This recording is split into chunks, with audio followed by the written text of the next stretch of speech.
Olá, eu sou a professora Aline e hoje nós vamos dar continuidade à nossa primeira aula sobre reprodução.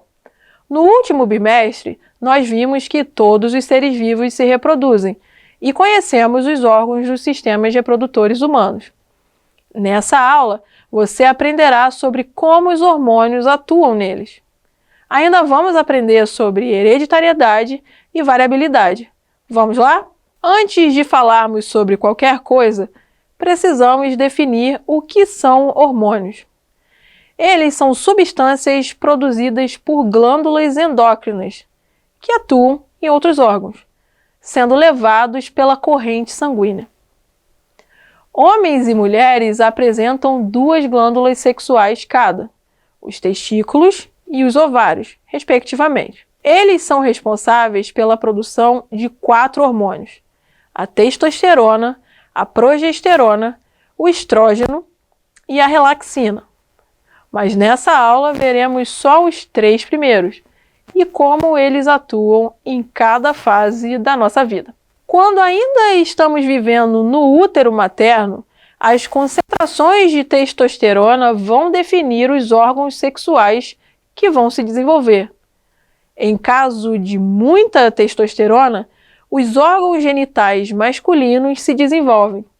Com pouca testosterona, são os órgãos femininos que irão se desenvolver. Durante a infância, os hormônios sexuais não promovem o desenvolvimento pleno dos órgãos genitais, mas em conjunto com os hormônios sexuais pré-puberais, promovem o seu crescimento.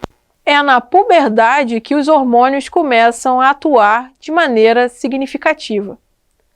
A hipófise, uma glândula localizada no encéfalo, libera hormônios que atuam diretamente no desenvolvimento dos ovários e dos testículos.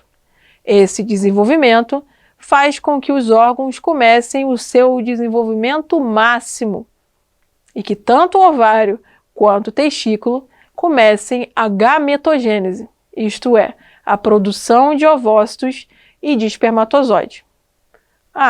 Importante ressaltar que a liberação de gametas pelas meninas ocorre em ciclos de 28 a 30 dias normalmente. Nos meninos, a produção e a liberação de espermatozoides é constante após a puberdade. É a partir da puberdade que o corpo se prepara para a reprodução. Durante a idade reprodutiva, os sistemas reprodutores estão em pleno funcionamento e são capazes de originarem uma nova vida quando atuam em conjunto. Nos homens, a testosterona é liberada de forma contínua. Nas mulheres, o estrógeno é liberado no início de cada ciclo, enquanto a progesterona só é liberada após a ovulação, isto é, a liberação do ovócito.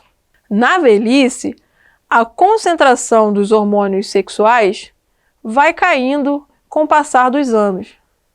Nos homens, esse processo é chamado de andropausa. Nas mulheres, chama-se menopausa. Nesse período, os ciclos se tornam irregulares até cessarem. Agora que já sabemos como o corpo humano se prepara para o processo reprodutivo, podemos falar sobre a reprodução de fato. Humanos só se reproduzem de maneira sexuada, como a maioria dos seres vivos. Esse tipo de reprodução permite a mistura de genes do pai com genes da mãe, a partir do encontro dos gametas. Isso permite que haja maior variabilidade na espécie. E o que isso significa?